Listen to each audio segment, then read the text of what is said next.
it all winner for this. It's the biggest race we have all year long. The icons of this sport have all starred on its biggest stage. It's the great American race. Trust me. I won the Daytona 500. I won the Daytona 500. Pull them belts tight one last time, boys. Light the fire.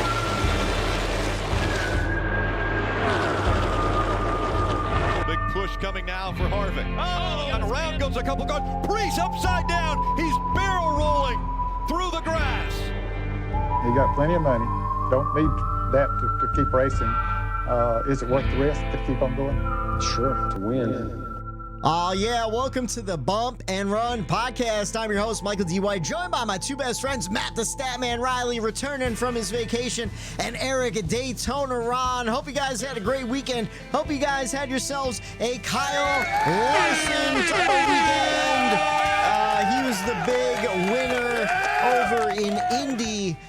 For the Brickyard 400. Make sure you like, share, subscribe. Podcast available on all platforms every Tuesday night. You know the deal. Tell all your friends to subscribe and check us out on social media. Check us out, Bump and Run Pod on Twitter, because that's how you get to know our true feelings about Corey LaJoie. Fellas, how's your weekend? Matt, how's your vacation weekend with the family?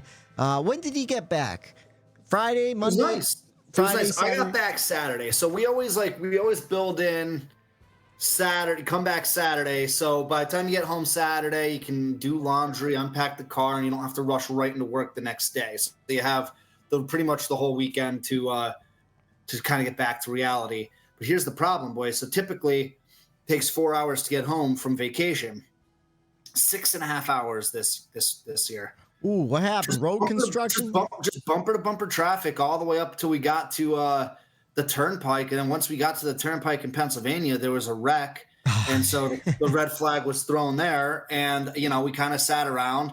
I was watching the beginning of the Xfinity race on my phone, just kind of sitting there, and sucked. But, got home later than we wanted to on Saturday. But anyway, the vacation was great. It was a good time. The kid doesn't stop running around, which makes it fun and tiring all at the same time. I don't think I went more than 2 hours without a Corona in my hand the whole week, but that's what vacation's all about. Listen, the sun takes a lot out of you. You got to stay hydrated on the beach and stuff, and you got to chase the kid around with a buzz. That's it. How about you, Eric? How was your weekend and such? It was good. Kind of the most exciting thing for me, though, Thursday, my football team announced that their throwback uniforms are finally coming back to my Jacksonville Jaguars. So Thursday, I was already in a good mood, getting my favorite jersey back from my original 1999 team. Then Friday, I bought another camper for Pocono Raceway on Facebook Marketplace, and went there to pick that bad boy up, and did some hauling and crawling with that bad boy. Pretty pumped about that. I have to tell you, when I sent that to the group, I thought it was the size of your current camper, which is right from the pictures. No, it's probably about a 23, maybe in there, 22, it's a dual axle. That's a big camper. Tell the boys, one, how much it was listed for and how much you got it for. So when you sent that over, it's a Pocono. I recognized it. I've seen it up there before. Yeah, they had Pocono spray painted on the front window flap that goes up. On the window cover, yeah. So you guys had sent it and going back and forth, and the guy listed it for like $800. And I'm like, insane. For $800, like you can't, this can't go to anyone else but someone in our group. Right. So tossing it back and forth, everyone's going around, no. Then I'm like, it's on there for 2 days now. And I'm like, this is not going to last much longer. Yeah. So I messaged the guy. I'm like, hey, I'll give you $600 cash and I could be there today. Yeah. And at the end, I put ... what turn 4, indicating hey, I know. Fellow race, here it is. And in his description, he said it needs TLC. It was a place to stay dry and just pass out. That's exactly what I use mine for. So we were already on the same page there. And so I ended up getting it for $600. Went, picked it up in Holly, PA, and it worked out to be $800 because the tags and title switch and plate for it was $200. Oh, so yeah. all in all, I did spend $800. But I got myself a beautiful camper, dude. All I need, like, it just needs a little TLC, boys, but it is awesome. Got a full platform on the top that come up to like railings. You could fit like 30, 35 people on the top of it. Sick, yeah. So, yeah, it's a Pocono rig for sure. So pretty pumped about that. We're doing Pocono the right way next year. Do a little power wash action, reseal some edges and stuff with some tar and sealant. You're good to go, man. Definitely silicone. Silicone's gonna be my friend for sure. I'm gonna go around reseal. I see he has some like tape around, but it's always good to take all that stuff off and redo it, and like you said, get it kind of up to my standard too. You don't want it to be complete shithole, but I don't mind a little bit here and there. But he said he fixed the roof when he put the platform on, so that to me, that and the wheels and tires, which great, they looked beautiful. So hey, $600, I got myself a steal, and he knew it too. So shout out to that guy. He's like, yeah, I probably should have listed it for more, but just trying to get rid of it, And, yeah, he's like, the tires are this alone, like the wood. Is he retiring from Pocono? Like, what's the deal? No, he had a camper.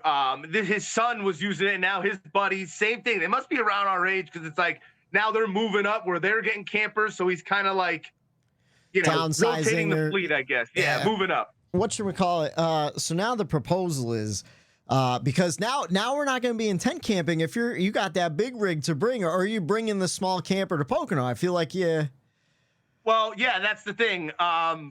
Someone will. I have 2 campers. Someone will tow, like, you know what I mean? So, even if the Schrays, what I mean? If the Schrays pull it up, you know what I mean? I'd probably give them the first call with my Sunline, let them take it in a tent.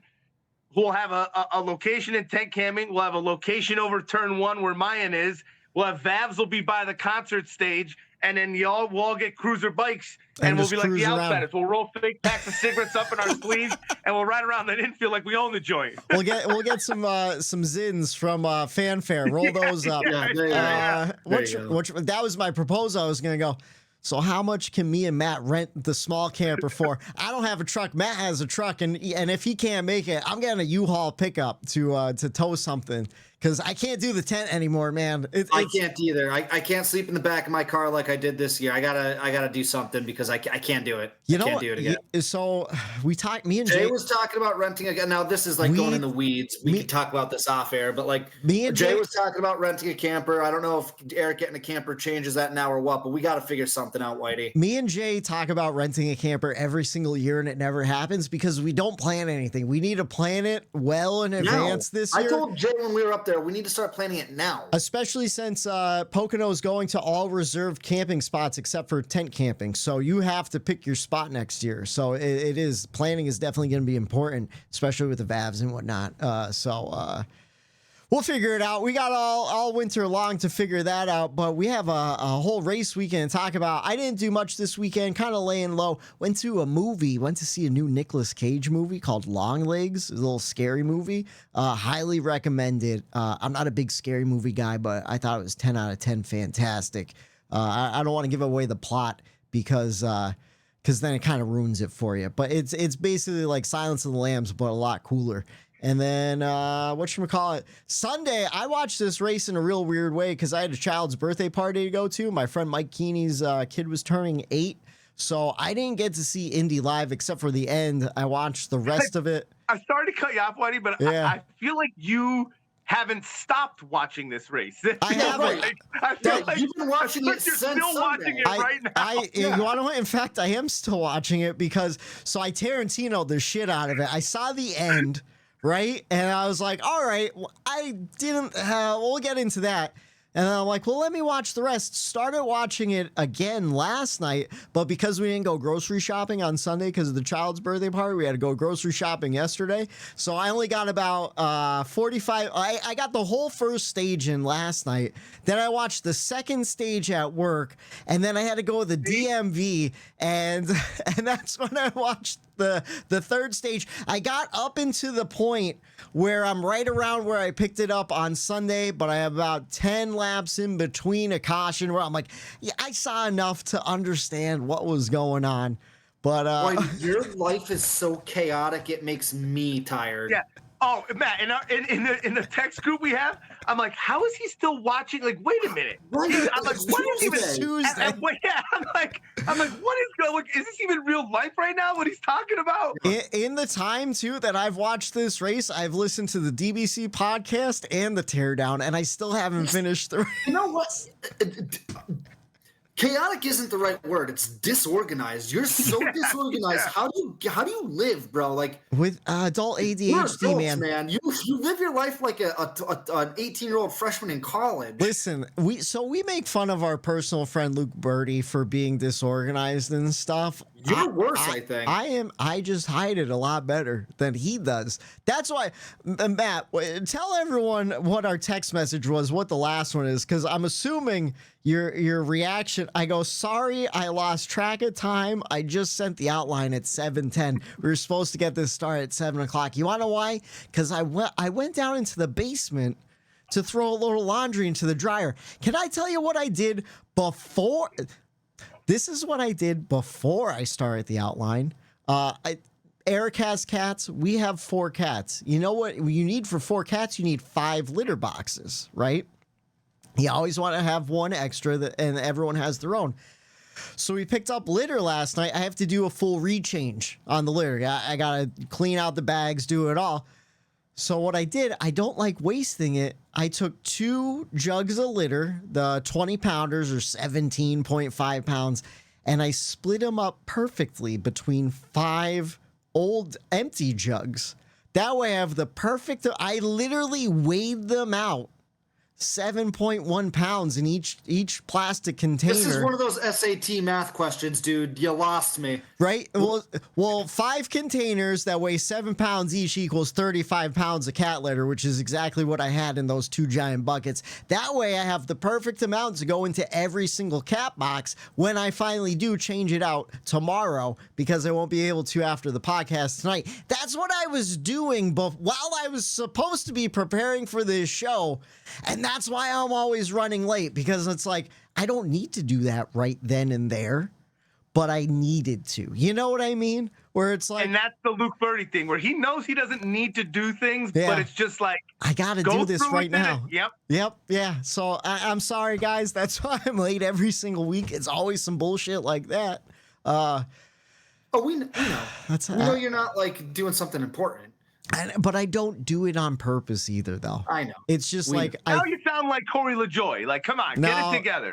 The problem is I think I have more time than I do, and it's constantly biting me in the ass. That's why the dynamic between Whitey and I is funny, because I am so totally the super opposite organized. of that. Like, I've got shit planned in my head. Like, I've got I need to be on time for stuff, and when people surrounding me aren't the same as me, it drives me nuts, which sounds crazy. Like, I know, like, that's not awesome. Yeah. Me and my wife are opposites. Like, we're not, but like, I need to be on time for stuff. Like, I can't be late. And you watching half a race for 20 minutes on Sunday, and then 2 hours yesterday, and then 10 minutes today. Like, that just drives me crazy. That's the thing, though. I hate being late for things.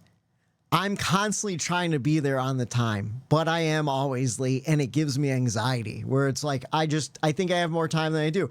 We were in the infield of Pocono, and you guys were busting my balls. I was going to miss the beginning of the race while I was at the race. And he still couldn't get there. So yeah, I don't know if you guys talked about, I don't remember. I did listen to the episode last week. Shout out Robbie Schrey, did a great fantastic job, by the way. Thank you for doing that, Robbie. But I forget if you guys talked about this or not, but yeah, we were at the race. We were physically at the racetrack, and Whitey was late to the race. He was here. He was there. And he was like, it was like 10 minutes before the start of the race. I was like, Whitey, the race starts in like 10 minutes. He's like, yeah, I've got plenty of time. It's like, dude, no, you don't. I said he's going to be watching on his phone under the racetrack in the tunnel. The start's going to go above him. I'm going to hear He's going to be watching the start. He's going to hear him go over his head. Yeah. You want to know why, too? Because I was doing beer math where I'm like, should I bring 8 in? No, 6 will get me through. Like, I don't want to get too messed up. I want to remember, like, no, but you know, it's a hot day. Let me get 8. Oh, let me grab 2 waters and pack in the cooler, man. It's hot. Anyways, we have a race weekend to talk about, but first let's get into the NASCAR news. A couple of stories, nothing too crazy, but it seems that JD Motorsports in the Xfinity Series is filing for Chapter 11 bankruptcy in South Carolina. Alpha Prime Racing has acquired the owner's points from the JD Motorsports number 4 team. So it looks like Alpha Prime Racing looking to expand, and JD Motorsports probably going to shut down. If you're not familiar with JD Motorsports, they're the red Flex Seal cars. They always ran those red Flex Seal cars, like 3 of them every week in the back. They always needed Flex Seal. Absolutely. A lot of bear bond on those bodies from hitting the walls and stuff. But unfortunate to see an Xfinity Series team closing, but hopefully Alpha Prime can expand and make up the difference. And then a couple related stories. So the first one, my boy Cole Custer, coming off that Pocono win, just announced driving the 41 for the Haas Factory Team in 2025. So Cole Custer returning to the Cup Series in the 41 car for 2025. What do you guys think about Cole Custer moving back up?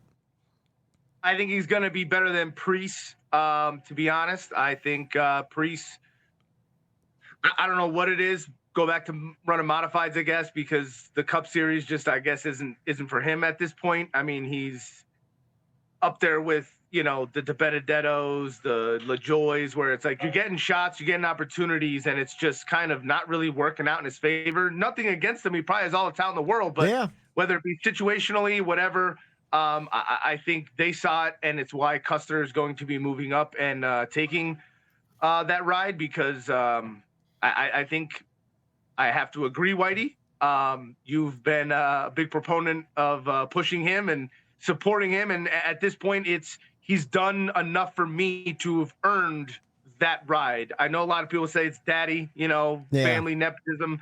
I would assume that has some part in it. There's a piece to it. You take that aside, and you just compare some of the people that would stay in that camp or go in that ride. I think it's a no-brainer that he's one of the top ones that earned the opportunity to see what he has again in the Cup Series. Yeah, I think it's going to be. I agree. I actually do agree. And we bust your balls about Cole Custer all the time. But real talk, I agree with everything that Eric just said. I mean, Cole Custer's having a hell of a season right now. I think there's a couple different factors that's lining him up to be a little bit more successful than the first go around in the Cup Series. One is that, listen, he tucked his tail. He went back down to the Xfinity Series. He grinded. He relearned. He won a championship. He won a championship. He crafted his racecraft, and he has earned the right to get back into a seat. I think another thing that's going to set him up for a little bit more success too, and this could be debatable, but it's going to be one team. Yeah, the resources going towards one team instead of 4. I think that's going to be super helpful, and so. It's going to be interesting to see.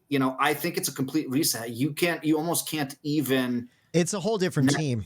Next year, you can't almost compare to what the 41 is doing this year, because I think it's all going to be different. Yeah, I agree. I think it's going to be a complete reset for the team in general. If they were smart, I don't know, as far as numbers go, as far as how that works. The actual car numbers, but if they were smart, get rid of the 41, get rid of the 4, 14, 10, and just go with the new number. 00. Give them the 00. To the last year. I love 00s. I think that's just a cool number to have. He's had it in the Xfinity Series. I agree. I'm not sure if 41 has a lot of meaning to Haas though, like the team before Tony joined it and stuff. Honestly, I don't know much about Haas's industry, history in the sport. I'll have to go back and read about it too, because I should know it. But I agree. I think it's going to be a complete restart for the team. I think he might struggle still, even being a one-car team, because now you're not getting as much data resources and stuff. I'm not saying he's going to come back and be top 10 in the standings, or maybe not even a playoff team, but I think he'll be one of those. I'm expecting him to be one of those guys, 17, 18, 19, where it's like, hey, you're pretty close, but you're probably going to need a win right around this time next year. I don't expect him to be in the 20s and beyond as far as standings goes. And he even admitted it after his second season in Cup. He's like, I feel like I'm out to lunch out here. He went back down And then we all kind of looked at Ryan Preece like, okay, well, this guy is a proven racer. He should do better. And then he didn't, you know? And so that kind of just points like, okay, the car and the team wasn't the best. And again, 4-car teams are hard. Even Hendrick, you look at the 4th car all the time, it never performs as well. And that's no downfall on Alex Bowman, to be honest with you. It's hard to spread resources that thin too. It helps with the data. It's hard when it's like, okay, well, now you have to have 4 great crew chiefs, 4 great engineers, 4 great tire specialists. You know, how many guys on each pit crew? You know, it's tough, right? You missed a great opportunity to pull a great dad joke there. You know, no knock on the 4th team over at Hendrick Motorsports. You know, Larson's going to find his way eventually. He'll figure it out. He'll figure it out. I honestly believe that from what I've heard, what I've gathered, what I've seen in this car, I think it's all and this might be what makes you a great driver anyway, no matter what happened with the cars. I think it's how you adapt as a driver. Yeah. I think, remember what Jimmy Johnson said a few weeks ago when they were talking about how with the old car, he used to drive the car off of the right rear. Yeah. The right rear, he used to drive off the right rear. He used to, like a loose car, he used to be able to feel that and drive off of that right rear. Now you're driving off of like the right front, which is completely different driving style. So, yes, everybody has to do that essentially. So it's the drivers that could adapt to this new car and driving style. Maybe others just can't adapt to the style. Maybe it's not the equipment. Maybe it's not the crew chief. Maybe it's just a pure fact that, hey, there's a driver behind that wheel that has to drive that. And if he doesn't know how to drive that style, if he can't forget the shit that he learned. I know Denny said that a lot about this car. I was going to bring you Denny can go to up. certain racetracks, throw away this book, throw away that. Like, if you can't readjust as a driver, then to me, you never really had the right skill to be a Cup champion anyway. Right. So maybe that's a way that it just weeds them out to begin with is, hey, who can adapt to this car?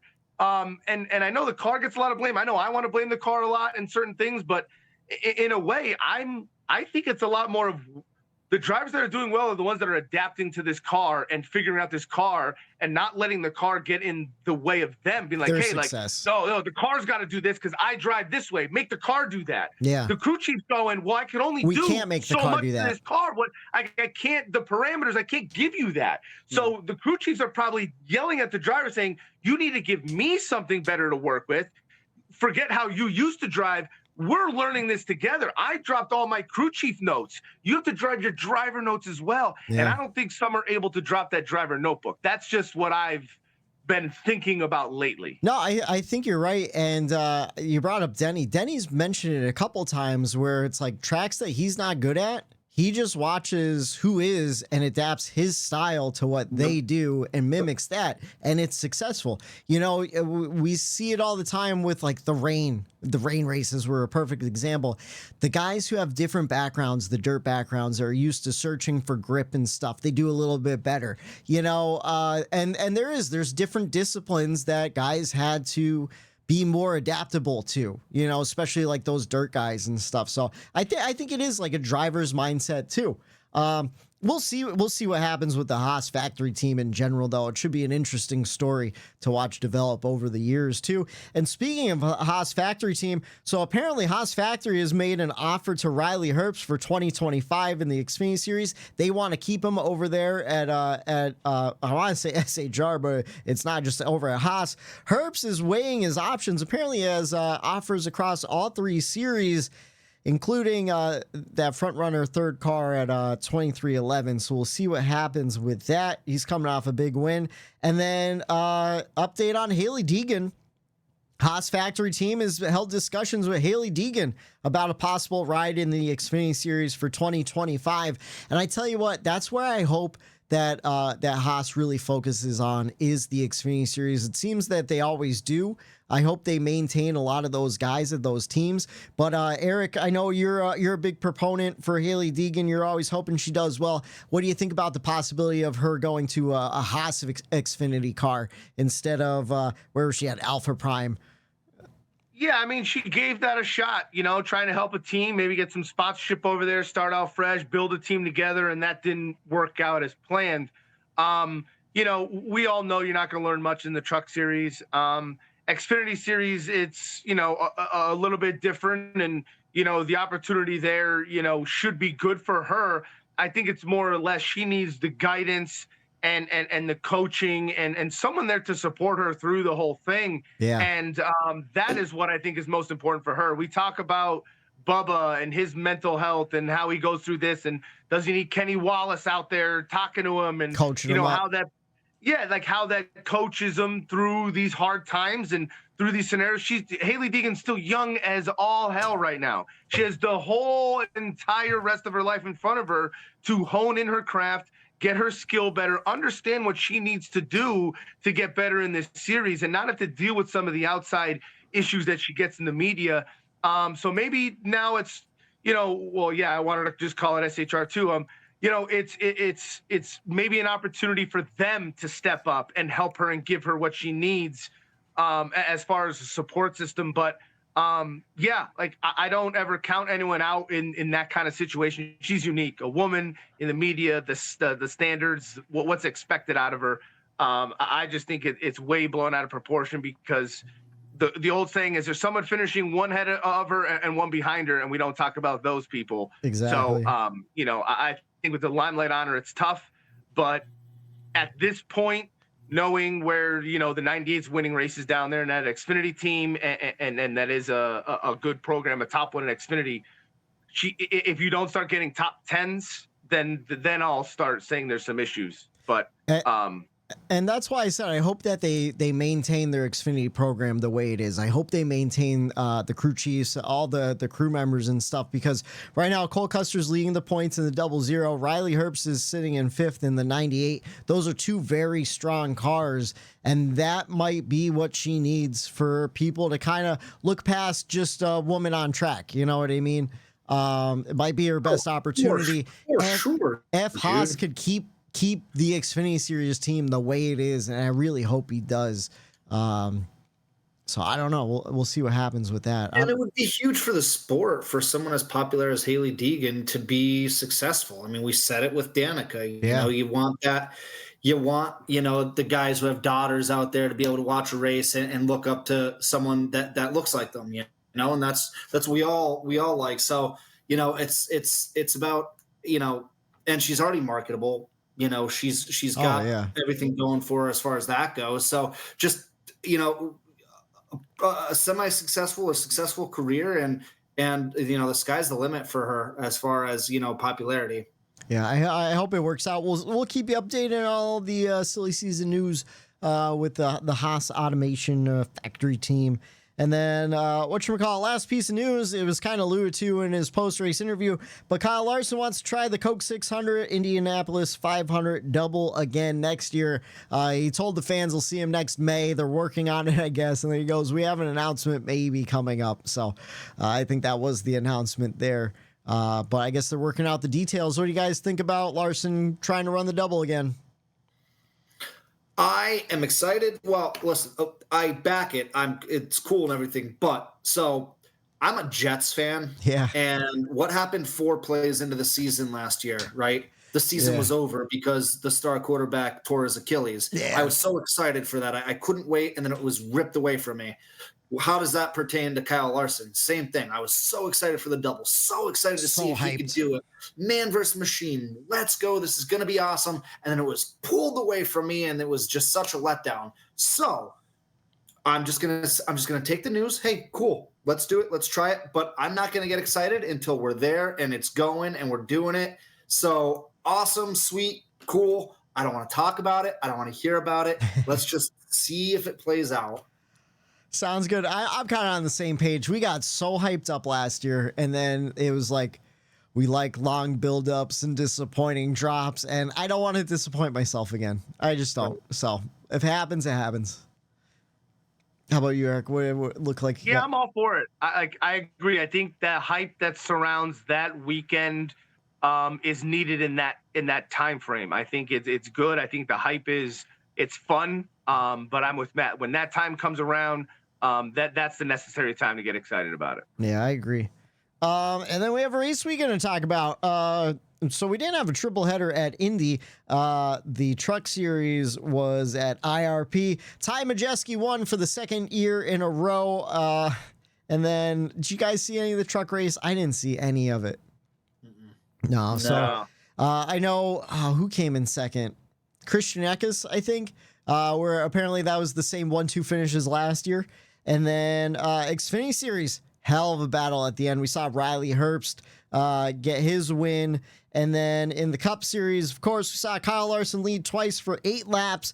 We saw 10 cautions for 34 laps, 18 lead changes among 13 different drivers. Race lasted 3 hours, 29 minutes, and 9 seconds. Your top 5, Kyle Larson, Tyler Reddick again, Ryan Blaney, Christopher Bell, and Bubba Wallace rounding out the top 5. Always the bridesmaid, never the bride for Tyler Reddick. Boys, makes sense. What'd you think about Fuck you. What'd you think about the race? We'll start with Matt. What's your race grade for the weekend? So I'm going with a C-. And honestly, and I've told you guys this already a couple times, the only reason I didn't give it a D is because of the respect I have for the track. But yeah, just my opinion, this race stunk. And I feel like I'm in the minority because the Gluck pool was trending good. Like, I think good was up on bad the last time I checked. Here, let me check it. I don't know. I just didn't enjoy it. I had the right mindset. I had the right headspace watching it. We saw little passing and essentially no top 10 passing. The drivers all even said it was impossible to pass. That's just not racing to me when you can't pass. I get it. It's a strategy type track, but like at some point we got to see some sort of passing. Like even at Pocono, we saw passing. Now maybe it's because we were there. We got to watch it with our own 2 eyes. I don't know. But even at Pocono, we saw passing. People are always quick to compare Indy and Pocono, but I don't, maybe because of the long straightaways, but other than that, Pocono's better. Pocono's a lot better. The racing at Pocono is a lot better. The way I also think about when I'm putting together my race grade, in 2 months from now, the only things I'm going to remember about this race is Chase Elliott's epic rant against NASCAR and NASCAR's non-caution call at the end of the race. Yeah. But not like a single thing about the racing will stick in my head, and that's a problem. Now, with all that being said, I will still take Sunday's race over the road course, again, because of the prestige of the track. Yeah. So, I mean, I even watched the highlight package thinking, hey, maybe I missed it. Maybe I don't know. Maybe I missed something, and it still didn't do it for me. So I gave it a C-. Wish I could have given it a better grade.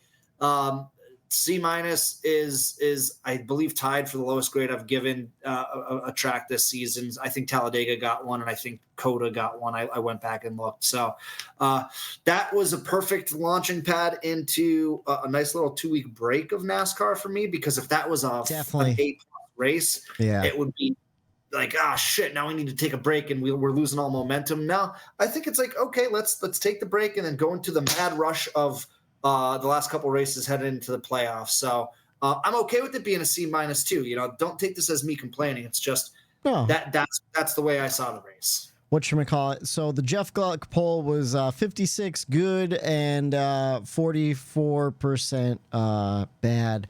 I want to look at the Iceberg poll where he does great, good, average, and below average and bad. I'm going to vote average on it. And and 13% said great, 52% said good, 21% said average, 6% said below average, and 8% said bad. So in between the good and the average, And 13% of his fans are Larson fans. Yeah, I'm gonna Great. jump. I think In so. what world was that race great? Yeah, I don't know. I kind of agree. I gave it a C, honestly. And if it wasn't for the end, I probably would have given it a B. I didn't think it was that bad. Was it the most exciting race? Absolutely not. But it was exactly what I come to expect from the Indy Oval. I feel like this car, like we saw this type of racing in the last generation of car. I feel like we saw this type of racing in the 90s when we first went there. It's just the racing that the track produces. And I didn't think it was too bad. I was watching a lot of the battles in the back of the frame where you'll see like guys jump out and make passes and stuff. No, I understand, but like that was the stuff that I thought was pretty exciting where like I like the visual of them like coming down and then like cutting in. Like there was passing outside the top 10 that I was like, oh, that was cool. That was a cool little dive bomb move and stuff like that. But again, I also watched this race completely different than anyone probably on the planet. And so like a lot of it I was listening to while working today, watching like restarts and like, oh, that was cool. And then like coming back and shit. Now, Whitey, I want to ask you something. Now those moves and those things, were they or were they not within 5 laps of a restart? They were pretty much 5 laps of a restart. Yeah. Okay. But because that's all. They had no highlight package of any battles. No. The highlight package was 20 minutes long of battles or a highlight package, and not one battle was shown. Like, and you know that battle we had, like, it's just, to me, I don't know. Like, I get it. There's always going to be passing at racetracks. Yeah. Larson had to go through the whole entire field. He had a penalty, still came up through. So there's going to be, some cars are going to be able to pass. I get that. But it's like, man, I think it all came within those restarts. I think Indy passes just set up differently from other tracks where we're not getting side-by-side battles. You're getting a quick, now's the time that I have to make my move diving into the corner. You know, like that's just how the track produces. Where like you kind of watch it. I get that, but that's still not, to me, the whole point of racing is the battle. Well, yeah, I get it. You want to see the battle. Yeah, like I'm grading it on the Indy curve where we don't see side-by-side racing ever anyways, you know, where it's like... I don't give any one racetrack a curve, you know? It is what it is. It is what it is, and it wasn't good. Like, I get that because Larson had one of the most awesome passes I've ever seen on Sunday. Like, the way, like, I get it. He was like really diving in. Way late. He waited so late into the turn before he made the attempt to go in, to go out. You trick, you come in, boom, you have to make that. I get it. It's cool, but like. That's how the Indy guys race, like the IndyCar guys. And that's kind of how I took this race where it's like, oh, I'm watching lumbering stock cars race like they're trying to be Indy cars, you know? And that's what you get at Indy. That's it. Right? I don't know. I gave it a D. I gave the race a D, straight up. I'm not afraid. I don't give a fuck about prestige. I don't give a fuck if you're Indianapolis, about your bricks, about your fucking milk you drink. Did you give me good battles on the racetrack? Did you give me something entertaining to fucking watch? I thought it was a great strategy race. No, you fucking didn't. I don't give a shit. At this point, I even disagree with Matt. Give me the fucking road course back. Give me something a little beating. Give me more beating and banging all throughout the entirety of the fucking race rather than what I saw there. You saw, woo, there goes Reddick in the first fucking stage. Gone. Later, buddy. All the way down to fucking, it was like 20 seconds behind was like 8th place. You're like, geez. What's good? Give me some kind of strategy here. Someone pit super fucking early to do something different. Give me something, yeah. So it's like at that point, I'm asking for like, give me one caution here to split some of this thing up. Give me something to hold them together. Oh, and then the end of the stage, it was just one right after another of just ruined the actual good green flag strategy chunk of racing in the middle was absolutely ruined by the end of that race. So I mean, I'm just tired of it because I agree, Whitey, with what you're saying. I have down here, all for strategy races. I know how to consume them. Yeah. I know how to watch them. I understand what they're going to be. And I think they're necessary in our 36 race schedule.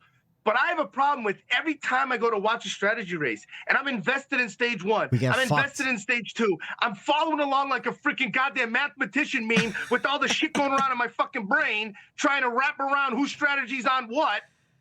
And then at the end of the race, They're all, oh, look at the strategies are coming into play. Here comes, could he run him down? Oh, could Brad make it on fuel? All of that excitement is right there, ready to be finished in fucking 10 laps. Yeah, the buildup. The buildup's there. And then it just gets pulled away from us every fucking strategy race. This is a fucking it's like, caution. I get it. Yeah. I'm for strategy races. It's like the but 5th time every this time, year. It's unfulfilling. It's just you never get the finish you want. The best driver, well, I'm not going to say that. Most of the time, the drivers that were up there, they get fucked over and they get screwed at the end by something dumb. Yeah. And it was just another one of those races. So it's like, if this wasn't the 5th or 6th time that this has happened this year, I wouldn't be acting the way I'm acting right now. I probably would say with you, Whitey, nah, okay, this is what we see. I'll give it a fucking B. Yeah, it was all right. Yeah. I mean, it could have been a little more passing, but, it's the oval. Okay, I'll give it a B. No, Yeah. fuck that, dude. Fuck that. What did you see on the racetrack? Did you really get genuinely excited over that?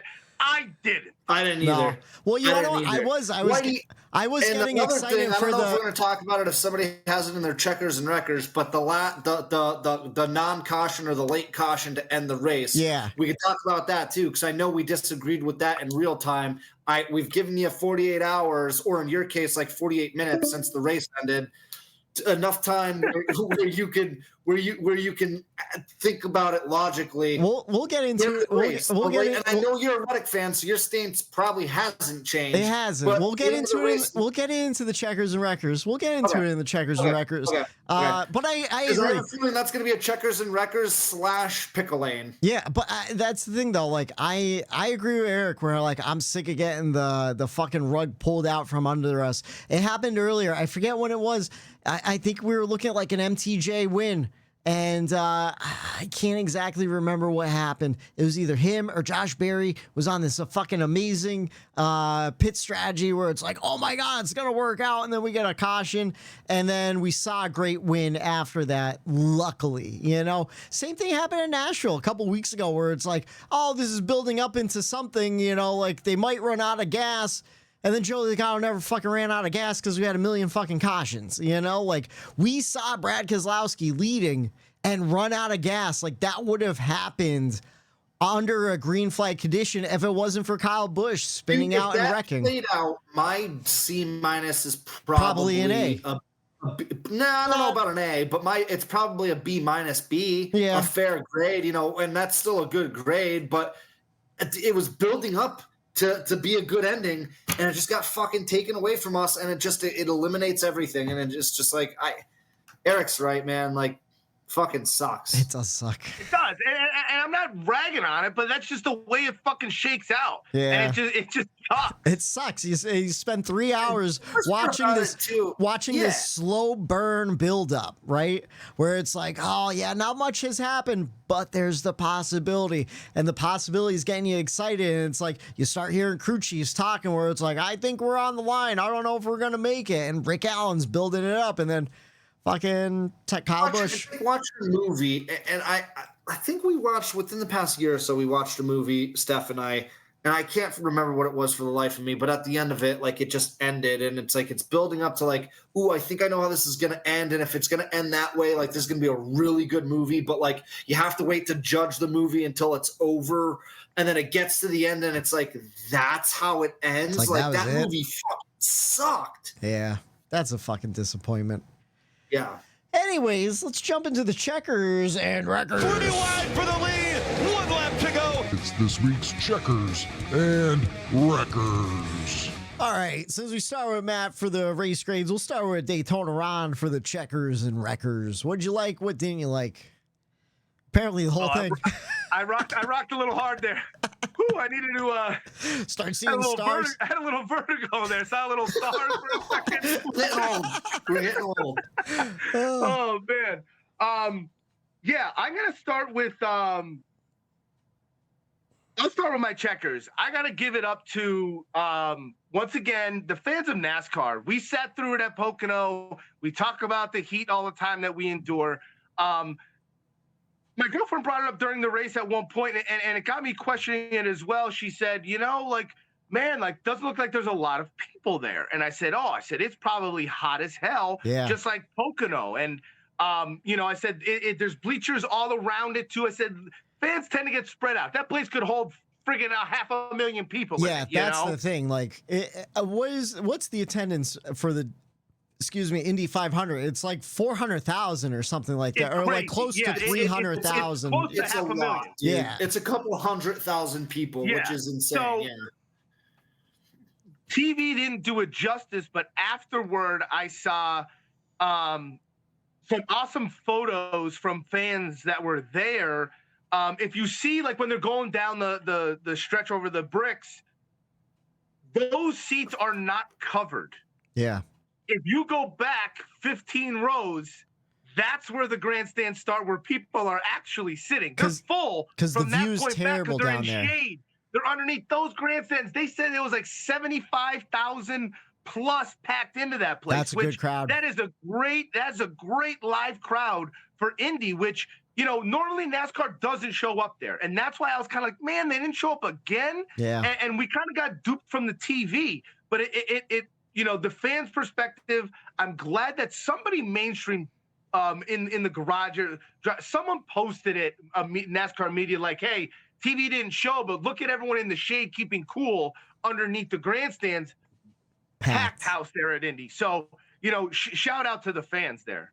So for the Indy 500, 345,000, which includes 234,000 in the main grandstands, tens of thousands in the suites, and about 30,000 fans in the snake pit. Yeah. So which is like a party spot in the infield. So 70,000 people, like, it's not going to look like anything on television. 70,000 people is what you get at an NFL football game. That's a lot of people going to an event, man. Oh yeah. It's just they were really spread out and underneath the bleachers keeping cool.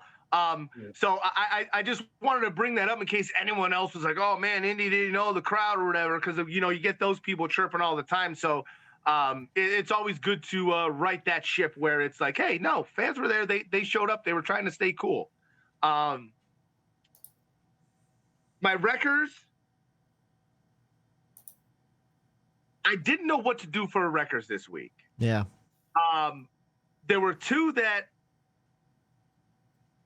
I was like going back and forth about. I don't know necessarily if this is going to go into your guys' stuff here, but, you know, I decided to give it to Brad Keselowski, who I picked to win the race. Yeah. I was excited at the end there, picked him to win. He's out there on strategy with fuel, and I just think he absolutely.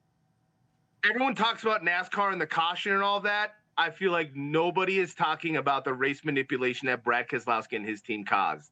Oh yeah, by staying out. I just feel like that is being so overshadowed by some of the stuff that ensued after that. A lot of people are pissed that Larson jumped that restart. You know? Yeah, and it's like you go back to that incident where Brad, dude, you knew what are you doing? Yeah. What are you doing? Whether you ran out before or you made it a half, you're fucking that race up no matter what by not pitting. So it's like right off the bat. You're a veteran. You're the veteran of the sport. I did not like that call whatsoever because now he pits immediately. The whole choose gets fucked now. Now he screwed Blaney over because Blaney obviously would have chose the bottom if he was the lead car. Yeah. Obviously wouldn't have wanted to start on the outside. He's confused whether he's the control car or not. So he's not going to line up behind him. Now Larson moves up. Now there's confusion. Now they don't know the rules. They should have waved off the restart. They should have went around one more fucking lap to figure out and make sure everything was going right after that happened. So I think that needed to be talked about a little bit more because not only did the drivers not know who's lead, who's going, are we going to go? Now Blaney's mindset is I have to watch for this guy to run out. I got to time this. Now he's the lead car. Am I the lead car? Wait, why did Larson just go before me? Does Larson control the restart? Yeah, so I think you go back to that is where it really started. The absolute degrade that I gave this was just that type of stuff from there on forward.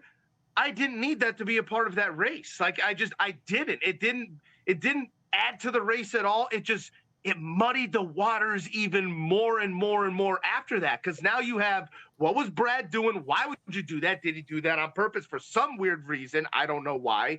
And then you have did Larson jump the restart or not? And you're talking about that. And now they're comparing that to when Denny Hamlin did it. And they said, yeah, he jumped it, but it wasn't that bad.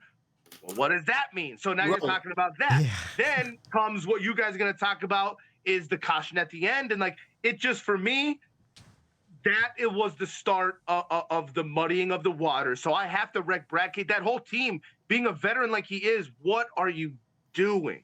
And it's another week that we're talking about like a controversial call from NASCAR, right. Both calls too. So it's like it overshadows the race.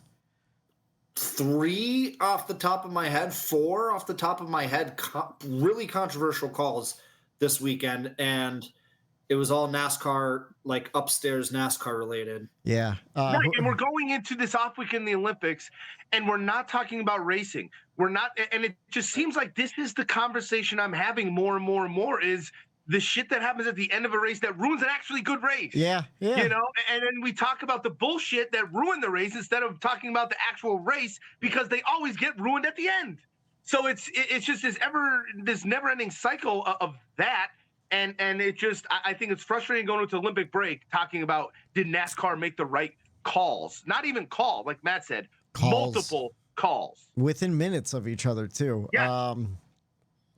Man, I don't know. This morning we were bitching about, I was bitching about just the point system in general and playoff points, where I'm like, how's Tyler Reddick in 3rd in overall points but 6th in the playoff points? Like, it's bullshit, you know? And I think the more of this stuff that happens, the more I'm like, let's just single file restarts. My brother was talking about single file restarts with the lap down cars on the inside, like they did in the 90s, creates a little bit of lap traffic right from the start. Like, fuck double file restarts. I'm on board on that one now. Maybe get rid of the stages, because it's kind of bullshit. Like, then you ruin these like long green flag runs and bring us back to the Winston Cup points. I think I'm a Boomer fan again. I think I'm back in the 90s, and I want it all the way it was. See, and all this takes, and I love this era of Whitey's fandom, because Matt and I have gone through it, where it's the racing and everything changes when your driver's up front running well and winning races. Oh, yeah. It changes everything, dude. So it's like we're seeing you now, your driver's up there, you guys. So now your opinion fucking changes a little bit, doesn't it, Whitey? Some of the things you might have been like, oh, well, come on, no, don't let it go. Now you're like, well, what the hell? What the fuck? Not when my guy's up there. What are you doing? It's bullshit. He's 3rd in the points. Right. He's got the 3rd most points, but then we're going to reset and he's 6th. Get the fuck out of here. Why? Because he didn't win. Welcome to being a NASCAR fan, Whitey. Man. Like, this is what it's about. The never-ending, just changing this, changing that. Like, I'm only paying attention to the owner's points now, because you're finding out in real time. You're watching your driver get screwed by some of this dumb fucking bullshit, man. That NASCAR implements. And like not throwing a caution. We've all been affected by it one way or another. And it's just like, when you think you're out of it, NASCAR just does something else to fucking cause you to just want to pull your fucking hair off. They fix one thing and they create 2 more problems, you know? But I'm happy to see you turning like this, because it happens. It all depends on where your driver's at, man. And you know what? So me and my brother, we were talking down in Pocono, and he mentioned like how back in the day they used to have the lap cars start on the inside line. And I've watched some old races where I'm like, that's kind of interesting, but like I think I like the way they do it now. It's a little bit more exciting. But now with this car, how hard it is to pass, how much would the racing benefit if the lap down cars were starting right next to the lead lap cars? And now you have lap cars kind of fucking everybody up and creating different types of strategies and stuff like that. Could be really interesting. But we won't. Hated that with the last gen car because of the tire rubs and that shit that could happen. But with this car and how you could kind of get into the side of somebody without cutting their tire down as easily in the next gen, it would be something that I would definitely consider. Yeah. Maybe that I wouldn't in the past. I am so far out on that.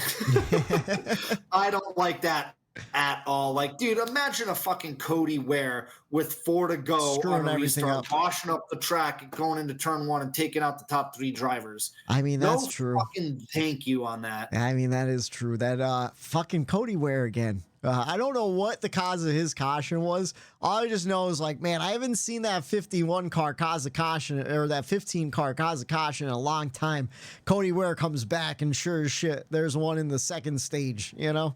But Matt, like the whole thing, and my point is like, yeah, like there's no difference in my eyes from that happening, what you just said, or what happened this week. Right. Where they wreck either in the front or in the back, because either way they're wrecking, because that's either way they're wrecking, either way that's a caution, either way someone's pitting, someone has to stay out, either way someone's strategy got fucked over, someone's strategy just hit, and now they're gonna win. Either way, it doesn't matter if they wreck up front and they'll take the leaders out or the back.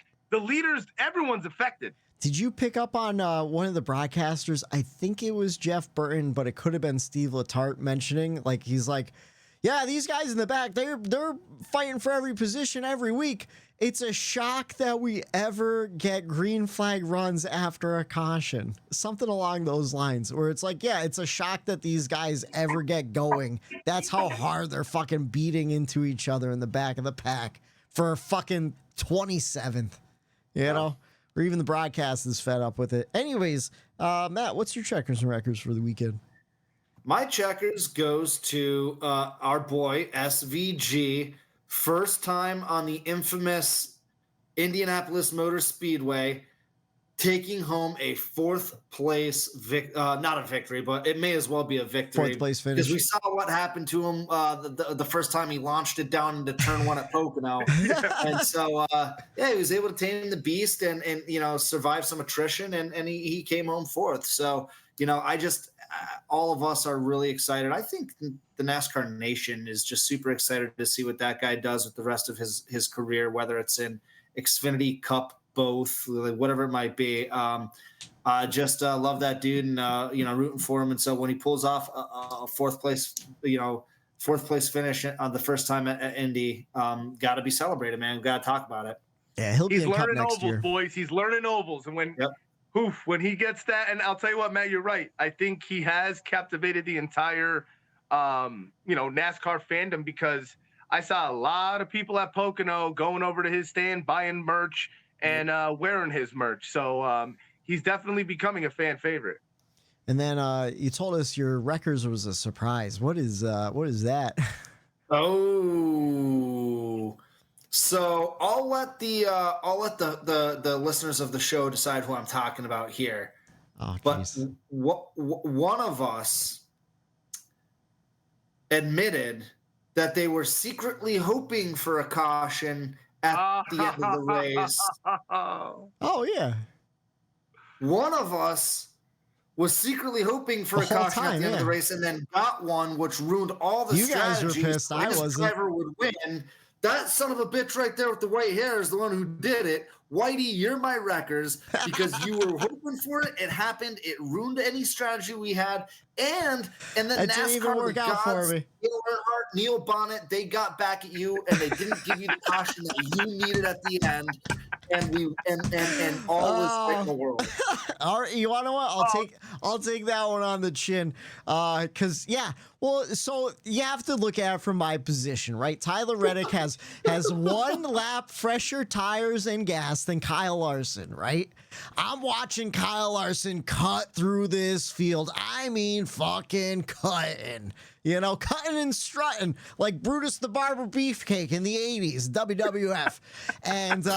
And Tyler Reddick is what? And then Tyler Reddick is like stuck behind fucking Kyle Busch in 7th. I'm like, what the fuck, man? Make some moves. Stick and move. Push him out of the way. Do something, you know? And finally, the caution comes out. I get all excited because, again, I'm watching this race and I haven't seen any of the race before this. So I'm watching it in a different build. I have no build up. I have no slow burn of strategy. My driver's in position to win with fresh tires. Let's see if he can get up there into the front. So, yeah, I'm praying for a caution. I get the caution. Sure as shit, this motherfucker washes up the track on the restart, falls to third. I'm like, you gotta be fucking kidding me. Finally, another caution comes out, I believe, right? And then we get another reset. We get another chance at it. Brad Keselowski runs out of gas. And then fucking Larson jumps the restart. And then all of a sudden he finishes in second. And they don't throw the caution when they should have. When Ryan Preece also ran out of gas, hit the inside wall, and couldn't move off the track. I don't give a shit. Yes, he did. That's why he never got it fired back up. Is that what it was? I thought his tires were down. That's why he couldn't get going. I think he wrecked and ran out of gas trying to get it recycled and cycled through. And they should have called the caution as soon as he hit the inside wall. And I'm with Matt. You sent a conspiracy theory from the Dale Jr. download. I'm with them. I don't think if any other driver besides Kyle Larson was leading that they don't throw that caution. Anyone else would have had to go through another green-white checker, and I'm thinking that fucking Hendrick Motorsports, I'm putting the tinfoil hat on. I don't know if Rick Hendrick is paying motherfuckers off, but I know William Byron got wrecked out early on, so they couldn't have the 24 win and have that big, beautiful story of the 24 winning on every single anniversary, first race, 10th race, 20th race, 30th race, right? So what do? They go with the second best one. They get Kyle Larson up to the front. He's leading the race. We can't throw the caution because we'll give him the win. Gives the nice Hendrick fucking story. Oh, Kyle Larson will be back next May. He's in the paint scheme. He was supposed to race in the Coke 600. And I am fully on board that if anyone else was leading that race when Ryan Preece hit the inside wall, that there would have been a yellow, there would have been another green-white checker, and it would have probably been another shit show like Nashville where it just keeps going on and on and on and on. Fucking sit there and watch that happen? Yeah. I disagree. They let Chris Buescher win a fucking fogged out race at Pocono. Like they're not just gonna they had no choice. There's no way they that let they do Eric that. Almirola win a fucking race at New Hampshire when they could have raced another 20 minutes. That's not the Brickyard though. That's not the Brickyard. If there's never a red flag, they re-rack them and they go one more time. I'm almost certain of that. That's my stance on this. Yeah. If there wasn't a delay, let's say that wreck that happened, if it wasn't on USA, didn't cause a red flag. Let's say it was easily cleaned up. I think they run them again, no doubt about it. Yeah. But they knew, and listen, this is a part that we've all agreed on, is that NASCAR's consistency is being inconsistent. Yeah. That is their consistency. So it's like, you knew that it's going to come down to a call, and they knew the waters were getting a little choppy and muddy, and they're like, uh-oh, like this could turn into a disaster of an ending of this race. Like, how much longer do we want to do this? Go. Yeah. I get it. As soon as they came out of turn 4, as soon as they came out of turn 4 and there still wasn't a caution, I knew there wasn't going to be. Like, that was right. And to be honest with you, like, that's why I agree with the call. Right. Like, I think because of what happened before that, it's like NASCAR's like, the same thing's going to happen on this next restart. Nothing else. Like 1, 2, and 3, there was no battle on that restart to see. It was like, okay, we're just delaying the inevitable. Yeah. Right. So basically, you line them up again. The same thing's going to happen again amongst the leaders. It happened all day long that way. I know. The leaders up front, the top 3, top 5 just get cars. out front, yeah. They knew it was going to change. It's the people like you, Whitey, and I agree with you. It's if your drive was in that top 5, you wanted to see them restart it.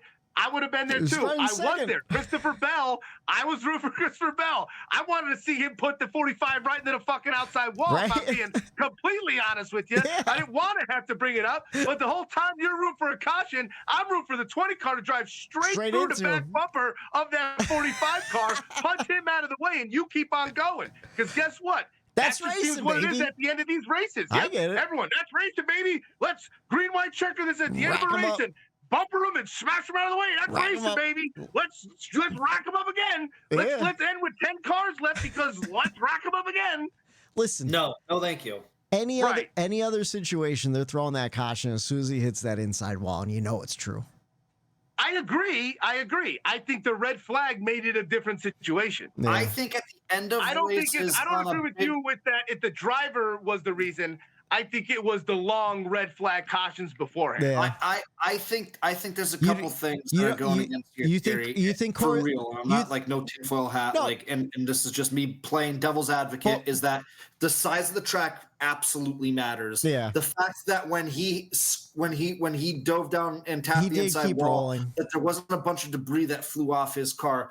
And then thirdly, and that's the most important, is that he was trying to get going. And I understand he didn't get going, and there was a lot of time between when he was totally stopped and when they crossed to get the white flag.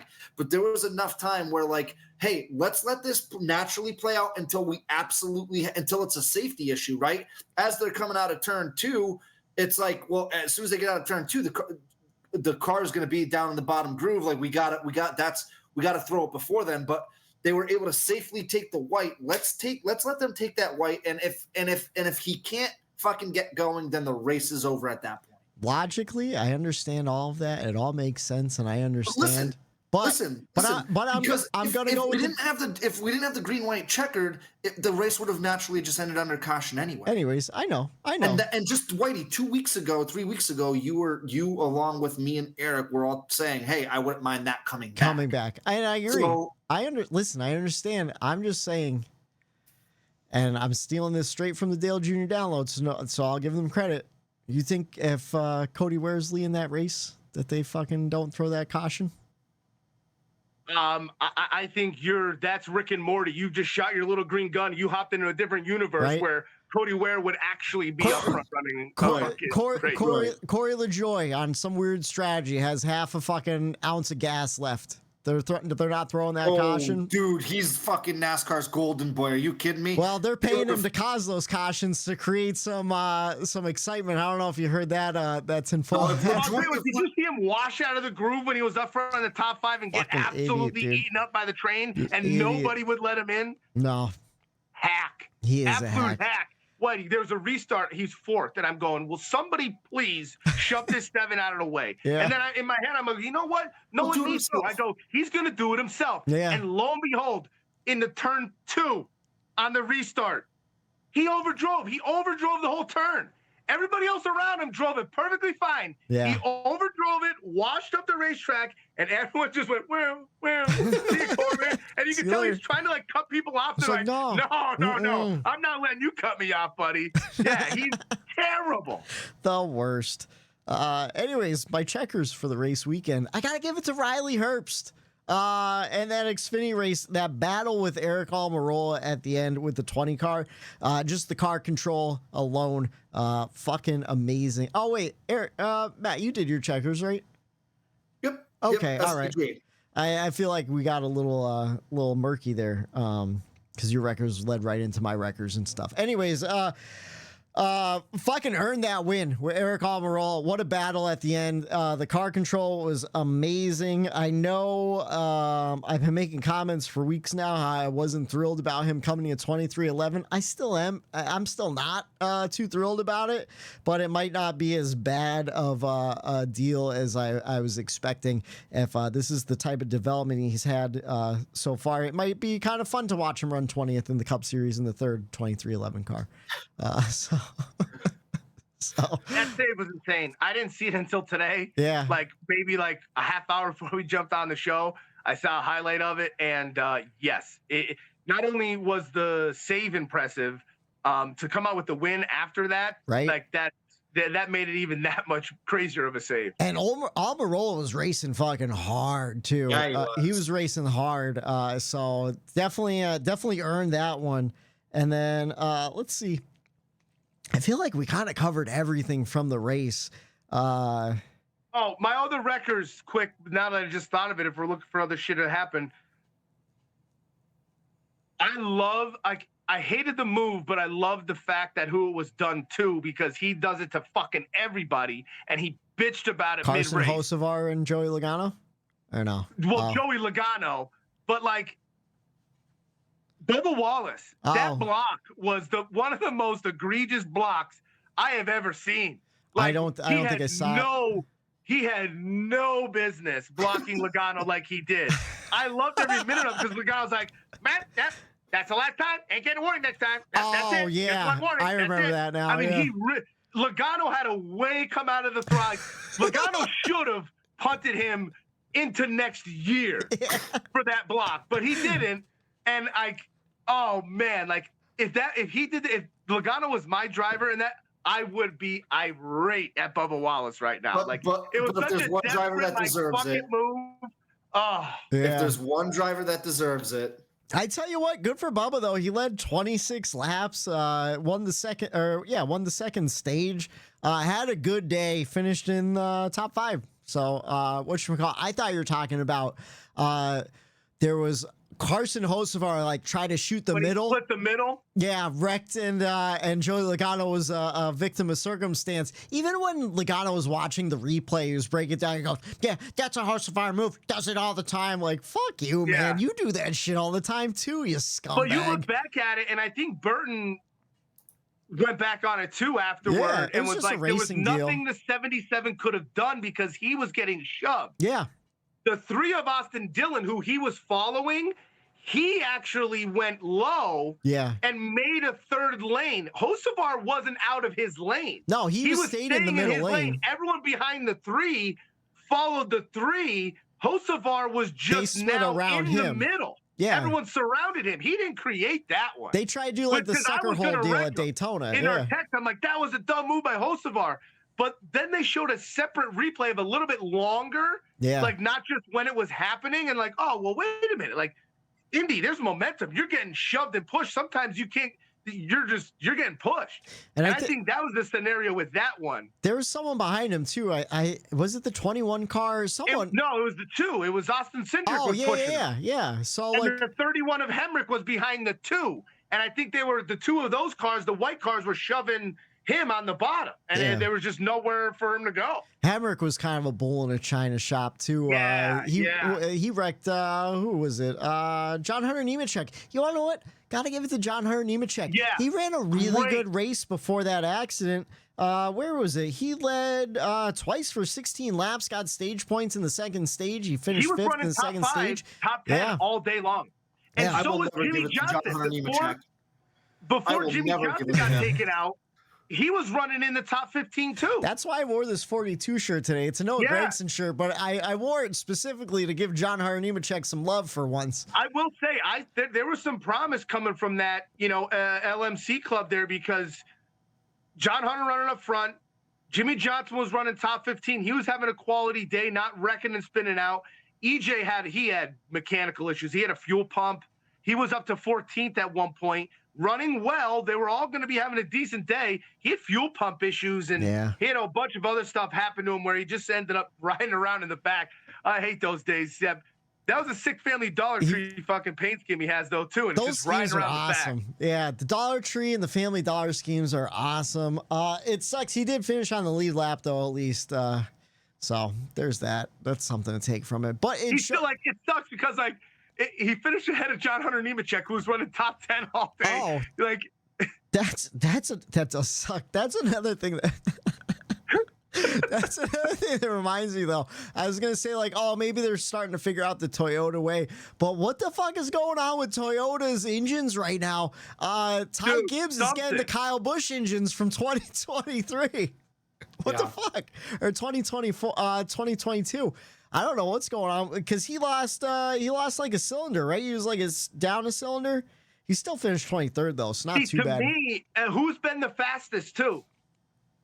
Toyota. Yeah. I'm thinking they're pushing limits maybe, and that's where they're getting this speed from, but it's now they've gone too far. And trying to push it a little bit farther. Maybe they have to dial back on some of the speed they found. We're probably at the point of the season too where they have to start reusing engines because they only have so many engines to use. Like you have to use at least every one twice. Right. Plus then there's sealed engines. There's a lot to it that I don't quite understand. So rare though, Whitey. So rare nowadays. Right? Like it is actually same team 2 weeks in a row. Yeah.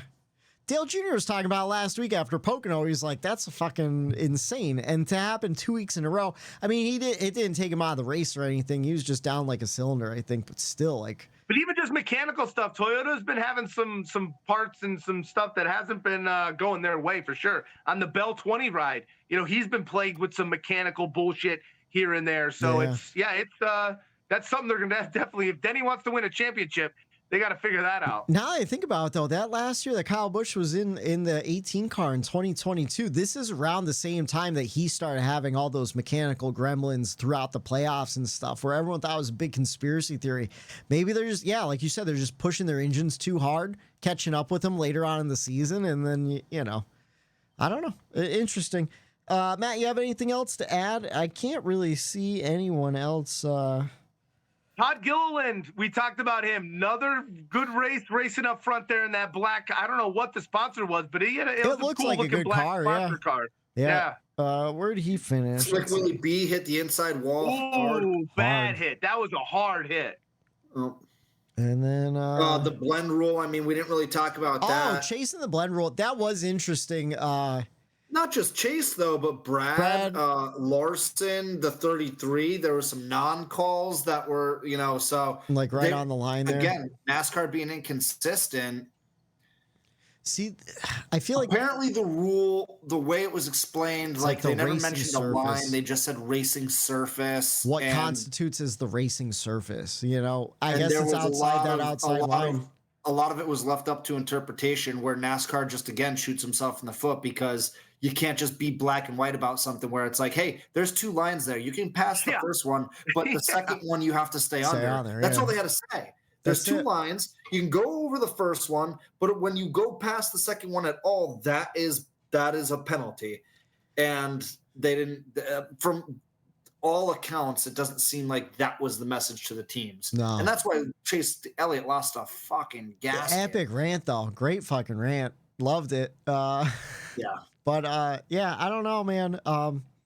Because looking at the track itself, it's like, yeah, it kind of makes sense that that's the racing surface right there. You can even see the change in color of the asphalt and everything too. So like, I don't know. I get those guys are trying to push every inch though too, you know, and like you get that good arc, you keep that speed going into the turn in between the grass there, you know. So like, I understand why he went that far too. So, but again, NASCAR could have been more clear. I was listening to DBC this morning and they were saying like now the drivers meeting is pretty much like a video, and the rule they gave him was super vague, where I think TJ Majors like read it out loud, like this is what happened or whatever. So because he had it happen with Brad. So yeah. But yeah, other than that, I think we're good, right? I didn't get much. I mean, there's not racing as far as to talk about, other than the highlight package, which was everyone fucking up. It was the dive bombs and the wrecks and the restarts that made up the race. So we covered all the controversy except for BJ McLeod coming in last. What's up? No, never mind. Never mind. No.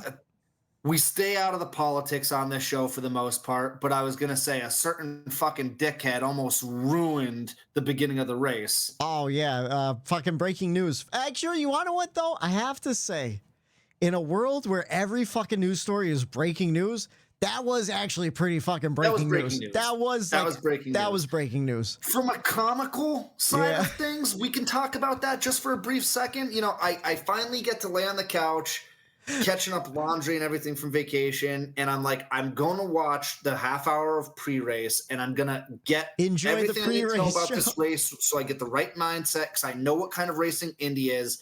And like 3 minutes into the pre-race, red screen, breaking news on NBC, and Steph was about to take a little nap.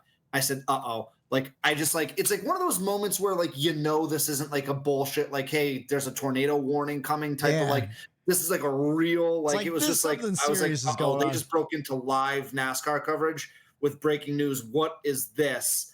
And then, you know, the whole Biden stepping away thing. And it was like, holy shit. And then like after 5 minutes of the shock wearing off, it's like, am I going to get my pre-race coverage back? I think it was was it on USA? Didn't they push it to USA though? I think. Yeah, but they didn't tell. I found out on Twitter that they pushed it over to USA. Again, I watched it all on YouTube today. Yeah, you weren't there, so you didn't. Yeah, but like I was like watching it. I was like, okay, this is like crazy and all, but like I want to watch my pre-race coverage. Like, let's wrap it up. up. When the whole screen went black.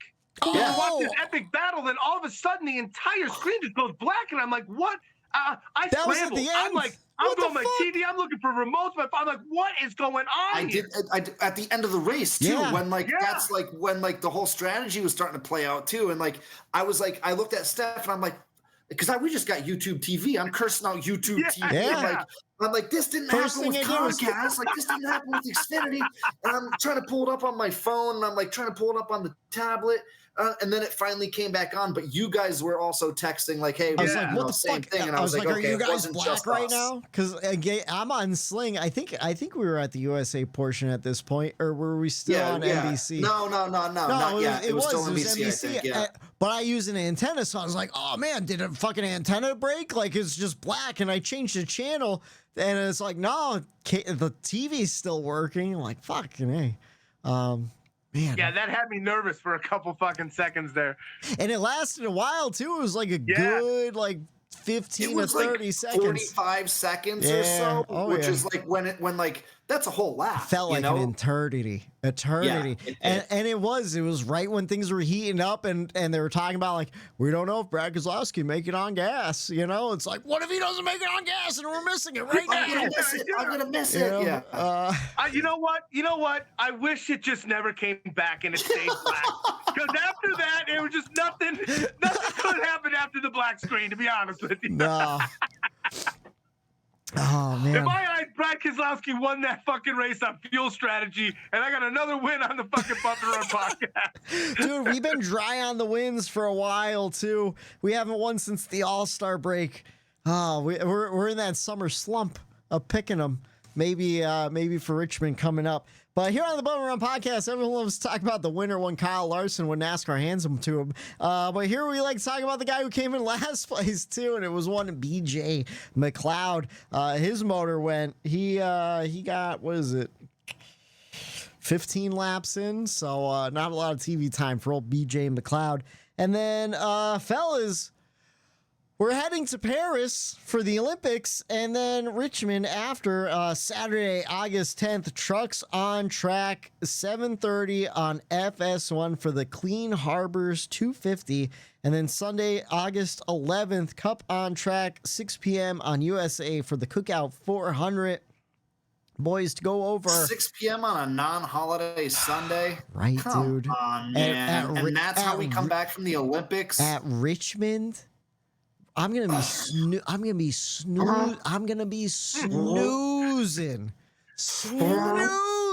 by 8:30. Yeah, not looking fun, boys. And maybe you know it's going to be a good race. You're going to see an Alex Bowman versus Martin Truex Jr. battle at Richmond when we come back from the Olympics. I would like that. I think that sounds like a great race.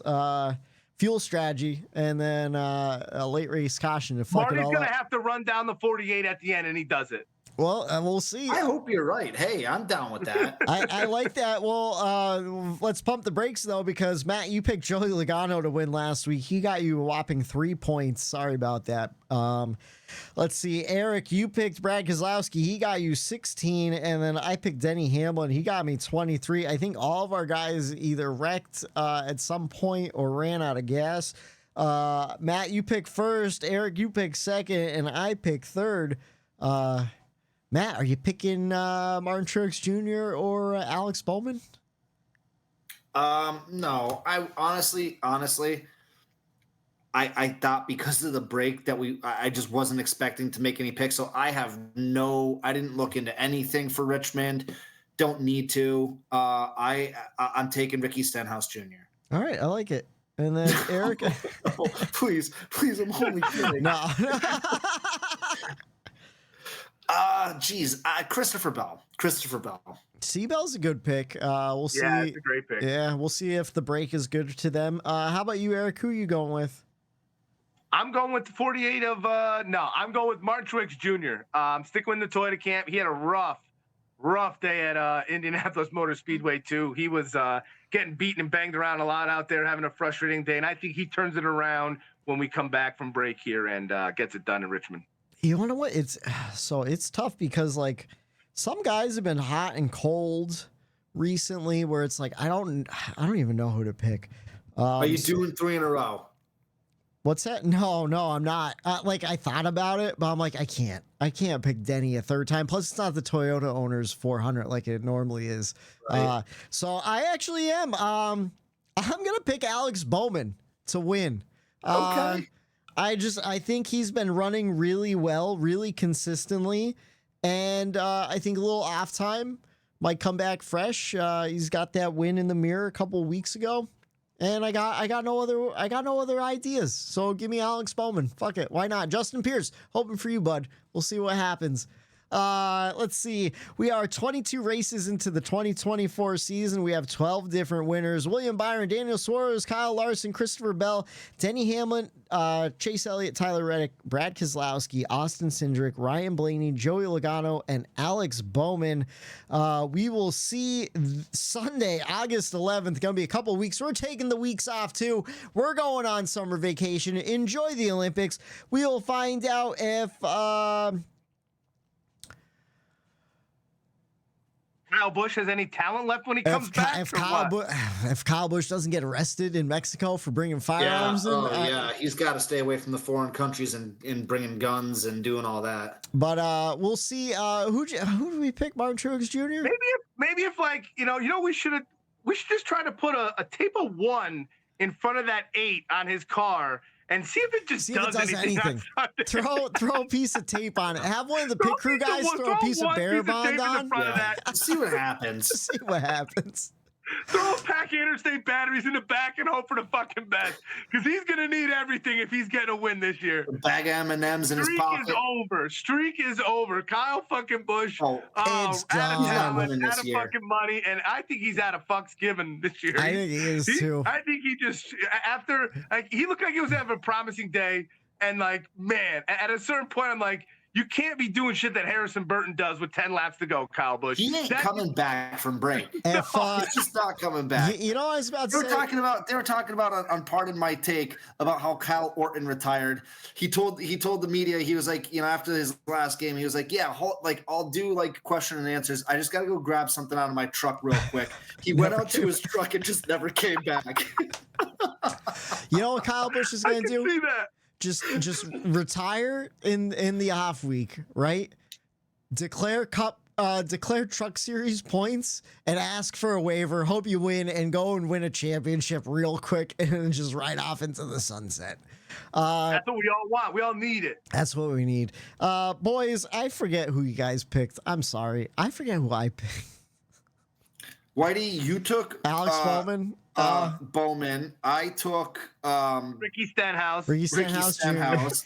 And Eric took Martin Truex. Who'd you actually pick, Matt?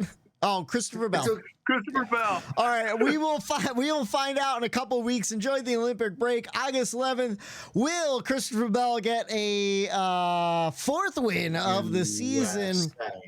USA. Who did I pick? Alex Bowman get his 2nd win, or will Martin Truex Jr. win his way into the playoffs? We will find out, and we will see how many golds we get at the Olympics. USA. Ducks fly together. Ducks fly together. Ducks fly together. Matt got one going at the infield concert at Pocono. He started one in the USA. Nice. Yeah. We will find out after the Olympic break. Hopefully, USA kicks ass in Paris, France. Kick those French and bring back some gold medals, boys. For Matt the Statman Reilly, for Eric Daytona Ron, I'm Michael D. White saying have a good night. For Bump and Run. There it is.